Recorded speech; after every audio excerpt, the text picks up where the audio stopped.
Bonjour, mon prénom est Fabien. Aujourd'hui, nous allons parler d'un sujet qu'on n'entend pas beaucoup. C'est la différence entre servir le royaume de Dieu et servir l'Église. Et c'est important de savoir qu'il y a une différence entre les deux. Et les deux sont importants. Mais ne pas confondre l'un et l'autre sont aussi intéressant parce que ça peut malheureusement permettre à des personnes qui n'ont pas été suffisamment enseignées et bien entraîner des mauvaises conceptions, des mauvais enseignements, et ça peut du coup créer aussi des difficultés de compréhension. Pourquoi est-ce qu'on doit servir Dieu qu'uniquement à l'Église? Est-ce que l'Église est le royaume de Dieu, etc. Voilà donc le titre de mon enseignement aujourd'hui, et que Dieu vous bénisse à travers cet enseignement. Tout ce que je dis ici, c'est devant la cour du roi des rois, la cour du Seigneur, et je n'ai dans mon cœur aucun jugement, le cœur en paix, tout simplement. Voilà, j'ai vraiment le cœur dans la paix, et c'est important d'avoir le cœur dans la paix lorsqu'on donne des enseignements, d'avoir un cœur paisible, d'avoir un cœur où tout coule dans la paix, dans sa présence.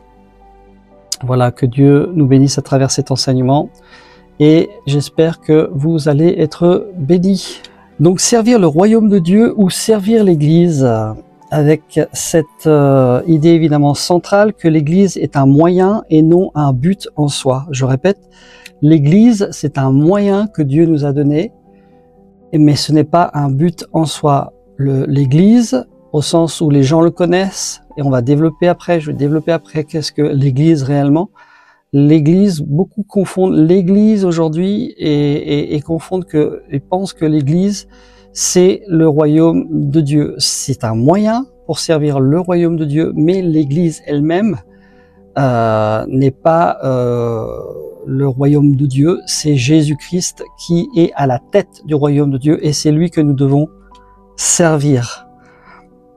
La définition du royaume de Dieu, c'est important de savoir qu'est-ce que le royaume de Dieu. Donc servir le royaume de Dieu ou servir l'Église.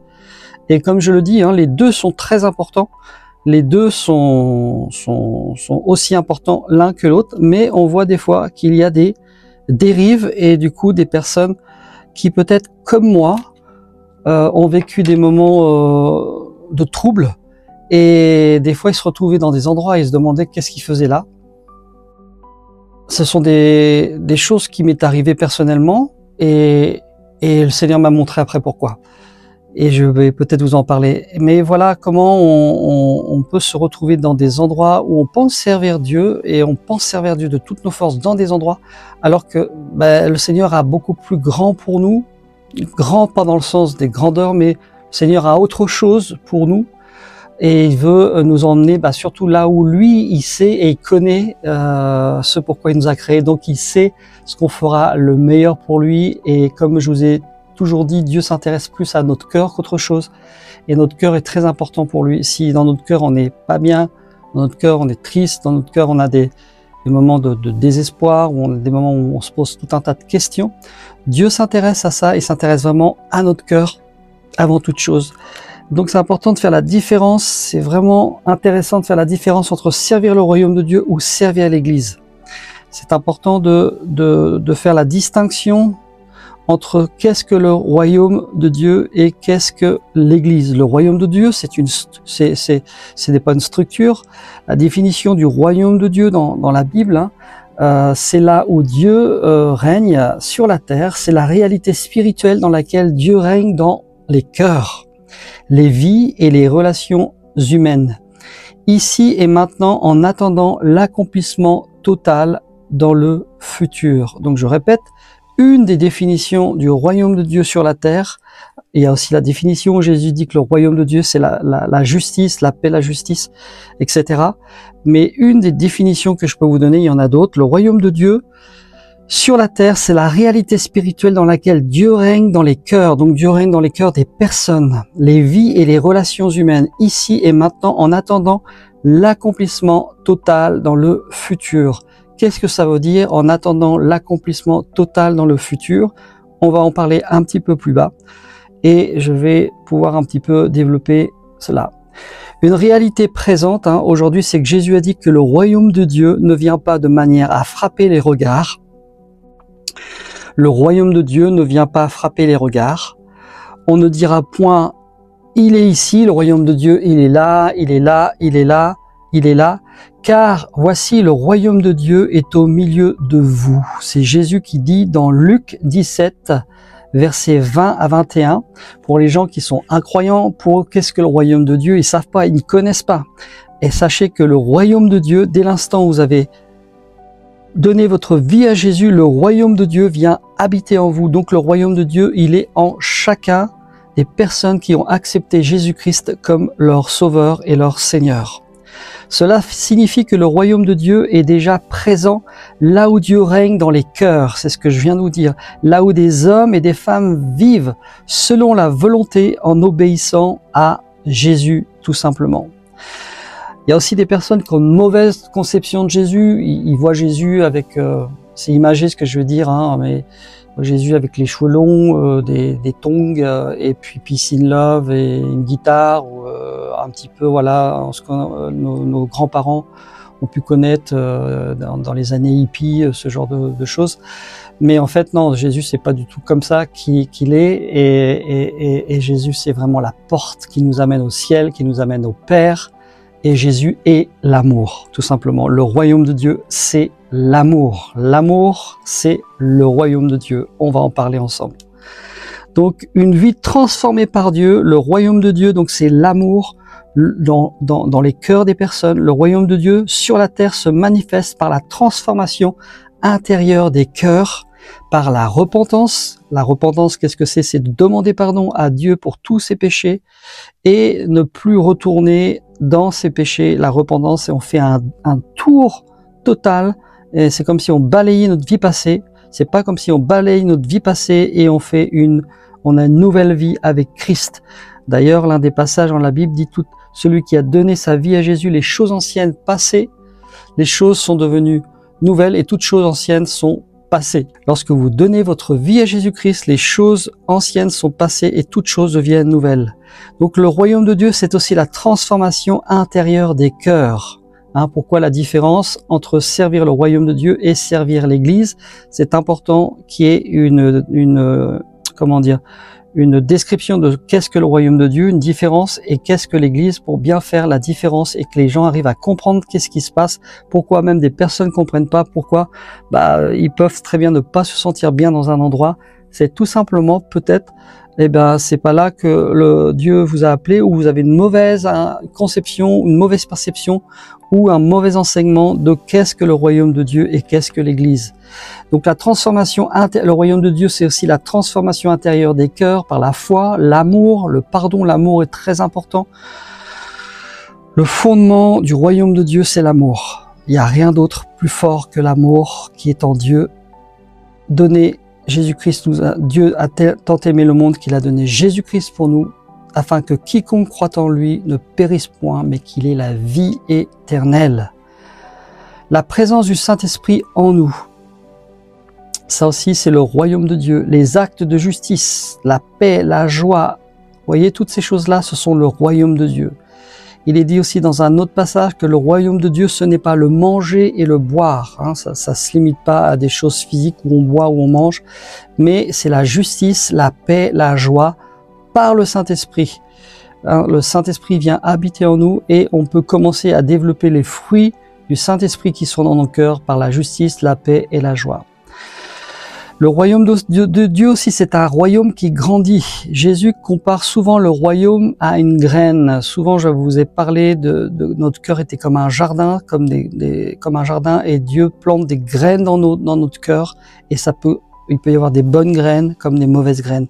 Cela signifie que le royaume de Dieu commence petit dans nos vies, mais il est appelé à grandir, à porter du fruit et influencer le monde autour de nous. Vous voyez, le royaume de Dieu, il est en nous et ça commence à grandir.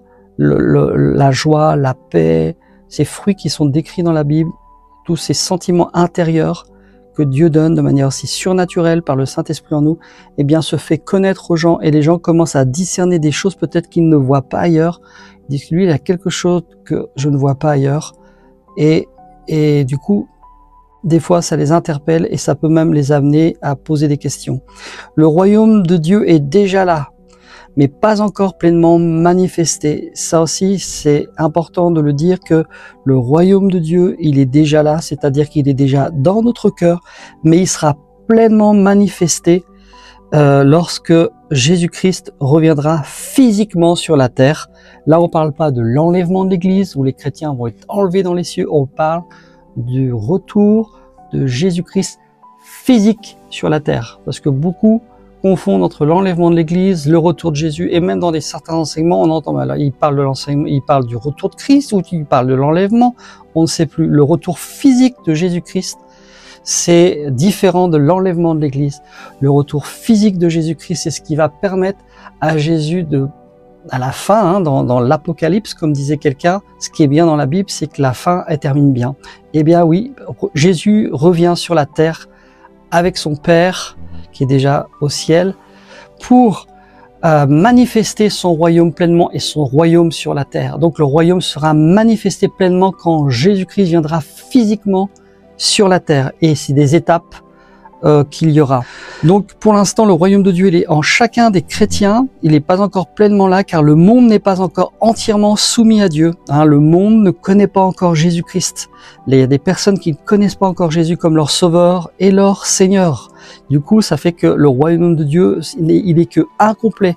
Cela viendra au retour physique de Jésus lorsque son règne sera total. Et ça, c'est écrit dans Apocalypse 21, verset 22.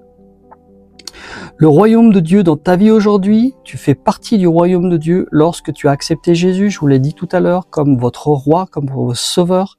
Si tu vis selon ses enseignements, si tu laisses le Saint-Esprit te transformer. Vous savez, la vie avec Jésus, c'est pas une vie monotone, c'est pas une vie dans un couvent, c'est pas une vie où on fait des prières et puis c'est une vie riche, pleine d'aventures.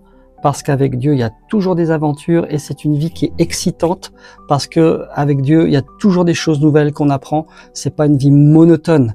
Et c'est ça la vie de Dieu que nous avons en nous et qui nous permet aujourd'hui de pouvoir dire, mais oui, venez à Jésus, il est la vie, il n'est pas la mort. Jésus est là pour nous amener la vie. Je suis le chemin, la vérité et la vie. Nul ne vient au Père que par moi. Il n'y a pas d'autre chemin que Jésus-Christ pour nous amener au Père. Je vous en ai déjà parlé et je le redis. Donc nous pouvons vivre selon les enseignements de Jésus. Nous cherchons à répandre l'amour, la paix, la vérité tout autour de nous. Le danger donc de confondre le moyen et le but de l'Église locale, c'est qu'on peut servir des programmes tout simplement, on peut servir des titres, on peut servir des bâtiments et passer à côté de la mission réelle. Je répète, souvent, lorsqu'il y a un danger entre le royaume de Dieu, servir le royaume de Dieu et servir l'Église, c'est que vous pouvez tout simplement passer à côté d'une mission que Dieu veut vous donner ou il veut vous le donner. Mais malheureusement, vous pensez que toute votre vie, il faut que vous serviez Dieu que dans un seul endroit, l'Église. Et c'est pour ça qu'il y a tant de personnes qui parfois s'ennuient, qui parfois leur vie est monotone dans une église parce qu'ils sont pas faits tout simplement pour rester.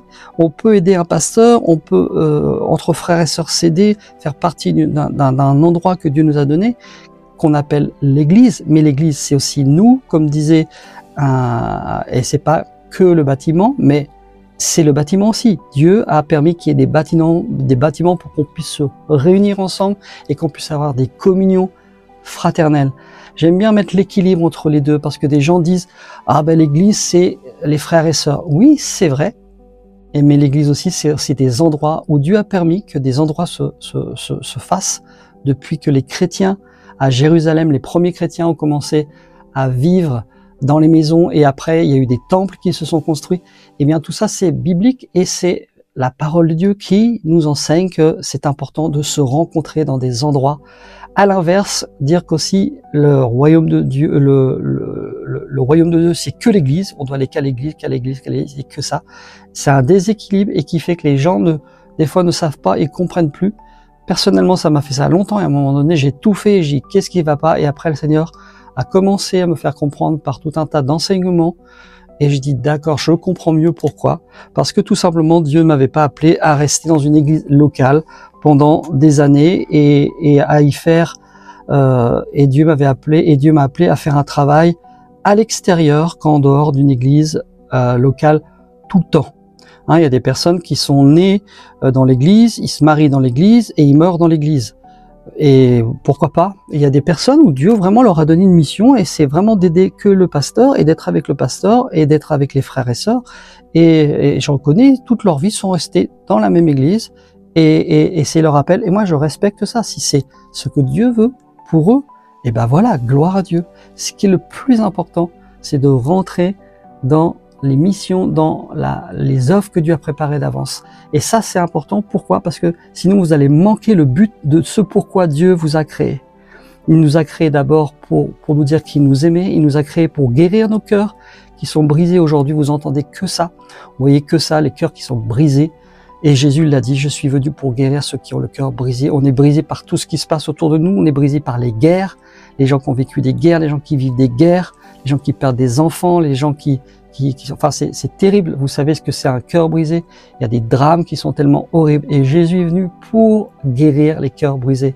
Vous savez, on parle beaucoup de la politique, tout ce qu'on peut entendre autour de nous, mais sachez que Dieu se révèle par Jésus-Christ à des millions de personnes et que Jésus vient même par des rêves, même des personnes qui sont d'autres convictions religieuses. Jésus vient à eux par des rêves et c'est merveilleux de savoir que Jésus-Christ veut sauver tout le monde et que Jésus n'est pas pour les guerres, que Jésus n'est pas pour toutes ces choses-là. Jésus est pour la paix.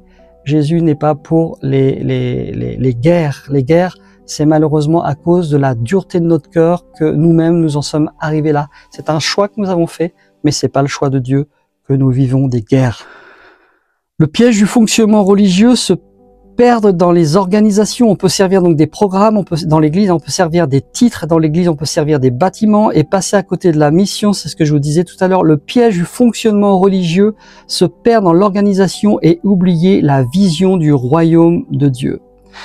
Dans Luc 11, 52, il est dit « Malheur à vous, vous avez enlevé la clé de la connaissance ». Là, Jésus s'adresse à des responsables qui n'ont pas voulu faire connaître ces choses-là aux brebis. Et du coup, ils sont restés enfermés dans des enseignements de base.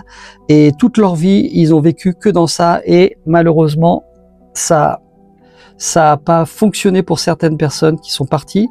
Et les personnes religieuses, les responsables qui n'ont pas donné des bons enseignements sont responsables aussi de ça. On doit donner tout l'enseignement qui est dans la Bible. Et l'enseignement, il est fait pour nous donner la lumière. Il n'est pas pour qu'on reste dans les ténèbres. La révélation de la parole de Dieu, c'est la lumière de Dieu qui vient et qui vous éclaire pour des enseignements. Vous savez, l'ennemi de nos âmes qui est Satan, il sait très bien que si vous avez la connaissance de la parole de Dieu, la connaissance des nouvelles perspectives que Dieu a pour vos vies, eh bien il sait que vous connaissez la vérité. Et Jésus veut nous conduire dans la vérité, dans toute la vérité. Pas une partie de la vérité, mais dans toute la vérité qui est en Christ. Donc une formulation claire et biblique de ta pensée que tu peux utiliser telle quelle ou adapter pour un enseignement. Malheur à vous, vous avez enlevé la clé de la connaissance. C'est une formulation claire et biblique pour utiliser les choses claires concernant donc l'enseignement, concernant la connaissance et le manque des personnes qui ne donnent que des enseignements de base et en fait il n'y a rien d'autre. Et en fait, tout l'enseignement doit être donné dans sa totalité, comme la Bible nous le dit. Vous savez, les disciples dans la parole de Dieu, ils étaient vraiment enseignés par Jésus, et j'aurais bien voulu être avec eux pendant 3 ans et demi, et Jésus n'a parlé que du royaume de Dieu. On va parler de la définition de l'Église selon la Bible. Donc la Bible, l'Église, c'est le corps de Christ. Qu'est-ce que le corps de Christ? Le corps de Christ, c'est les frères, les personnes qui ont donné leur vie à Jésus, frères et sœurs hommes et femmes, ça représente le corps de Christ. L'Église est avant tout le corps de Christ. Et c'est pas un bâtiment dont Jésus est la tête. C'est Jésus qui est la tête. Jésus a tout soumis sous ses pieds. Il l'a donné pour chef suprême à l'Église, qui est son corps, la plénitude de celui qui remplit tout et en tous. Cela signifie tout simplement que chaque croyant fait partie et est un ensemble. Il manifeste la vie et l'action du Seigneur dans le monde. L'Église, c'est aussi la communauté des croyants. L'Église n'est pas un bâtiment ou une institution. Et là, je reviens sur ce que j'ai dit tout à l'heure. Je veux pas non plus avoir l'extrême de dire l'Église, c'est les frères et sœurs, et puis c'est pas le bâtiment. Non, non, il y a les deux, et les deux sont très importants. Il y a des personnes qui ont besoin d'aller aussi dans des endroits pour se rencontrer, d'avoir des frères et sœurs. Tous, nous avons besoin de relationnel, nous avons besoin des frères et sœurs. Il y en a d'autres, c'est dans des maisons, il y en a d'autres, c'est ailleurs. Et c'est comme ça. Mais Dieu nous a donné, a permis qu'il y ait des temples pour que les gens puissent aussi grandir ensemble lorsque c'est bien dirigé par des personnes qui sont conduites par l'Esprit de Dieu. Donc, l'instrument aussi du royaume de Dieu, l'Église est un moyen que Dieu utilise pour manifester son règne, annoncer l'Évangile, faire des disciples et démontrer la puissance de l'amour, de la vérité et de la justice. Vous voyez que le but, servir Dieu, le but c'est le royaume de Dieu, c'est Jésus, mais le but c'est pas l'Église. L'Église c'est qu'un moyen, mais un puissant moyen que Dieu utilise pour manifester son règne, annoncer l'Évangile, faire des disciples autour de nous, démontrer la puissance de l'amour et de la vérité et de la justice qui est en Jésus-Christ. Elle a une mission, c'est refléter Dieu dans le monde et préparer les cœurs pour la venue du roi des rois. La mission de l'Église, c'est de refléter Dieu dans le monde et préparer les cœurs pour la venue du roi. On entend très peu d'enseignements venant de certains bergers sur ce qui se passe, notamment sur l'eschatologie. C'est important de savoir dans quels temps nous sommes. Et très peu de pasteurs enseignent cela. C'est pas normal. On doit tout enseigner dans la parole de Dieu. Et on doit savoir dans quel temps nous sommes, dans quelle période nous sommes, et tous les signes que la Bible nous parle actuellement. Tout ça, c'est très important pour connaître les temps dans lesquels nous sommes aujourd'hui. Les temps d'aujourd'hui ne sont pas les temps d'il y a 50 ans, ça n'a rien à voir. Ce ne sont pas les temps d'il y a un siècle, cela n'a rien à voir. En un siècle, il y a eu tellement de choses qui se sont passées, notamment par rapport à la création d'Israël, qui a été recréée en 1947, puisque tout est lié à Israël dans la Bible. Israël au sens spirituel. L'Église n'est pas une fin en soi, elle ne doit pas être adorée, elle ne doit pas être idolâtrée ou centrée sur elle-même. On en voit énormément, on voit des systèmes qui sont mis en place. Le but final, c'est Christ lui-même, connaître Dieu, marcher avec lui et vivre dans sa gloire. L'Église est au service de ce but. Hein, j'ai bien dit que l'Église, c'est pas un but, mais c'est seulement un moyen. Le but final, c'est Christ lui-même. Le but de l'Église, c'est de chercher Christ ensemble, connaître Dieu, son royaume, marcher avec lui et vivre dans sa gloire. C'est pour ça que des fois, on peut se frotter entre frères et sœurs. Moi, je me suis frotté avec des frères et des sœurs. On a tous eu des moments où on a eu des désaccords. Et ça fait partie aussi des choses, et des accords aussi, et ça fait partie des choses qui nous permettent de grandir. Mais à un moment donné, on doit aussi aller dans l'appel et la mission que Dieu a pour notre vie.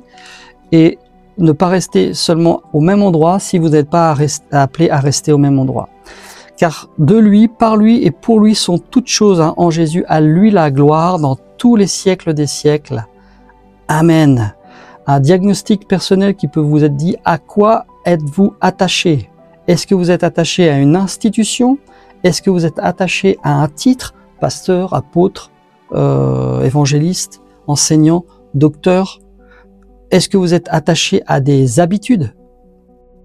Est-ce que vous êtes attaché à des systèmes qui sont mis en place et vous y trouvez comme une espèce de sécurité qui ne dure qu'un temps, parce qu'après, bien souvent, ces sécurités-là sont fausses et elles se dénouent toutes seules.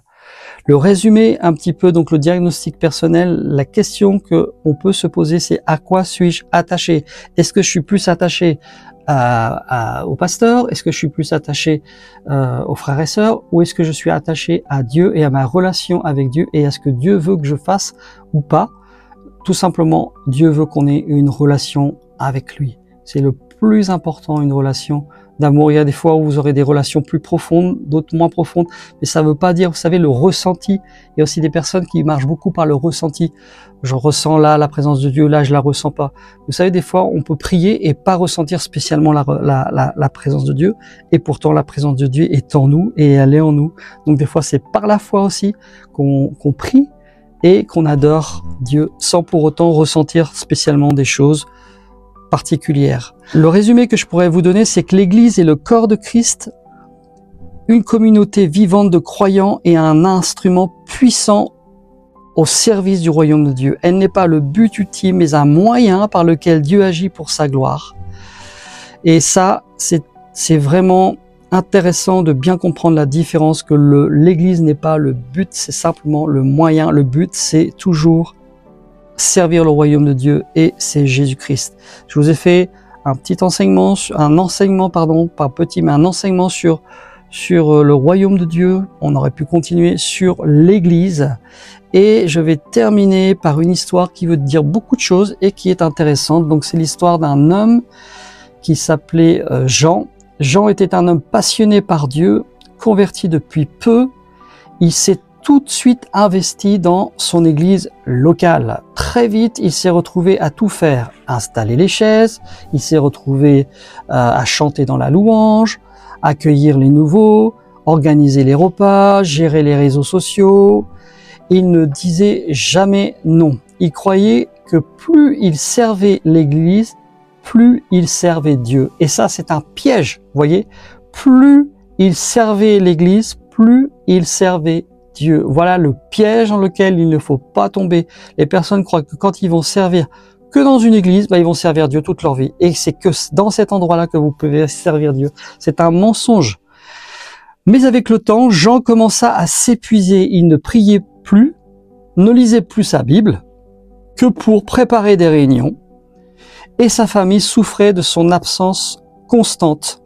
Un jour, lors d'un séminaire, écoutez bien, un orateur dit cette phrase: tu peux donner ta vie à l'église sans jamais l'avoir donnée à Dieu. Waouh, c'est fort.